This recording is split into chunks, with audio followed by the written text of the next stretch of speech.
one of the longer teachings of Prophet Muhammad SAW, can be found in his farewell sermon, Khutbah Hajjatul Wada, which is a comprehensive message delivered during his final pilgrimage to the people.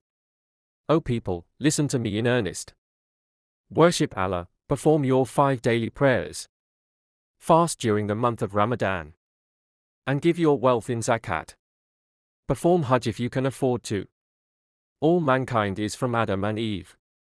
An Arab has no superiority over a non-Arab. Nor does a non-Arab have any superiority over an Arab. A white has no superiority over a black. Nor does a black have any superiority over a white. None have superiority over another except by piety and good action. This sermon addresses various aspects of human rights, equality, and devotion to God, offering a profound lesson for all believers.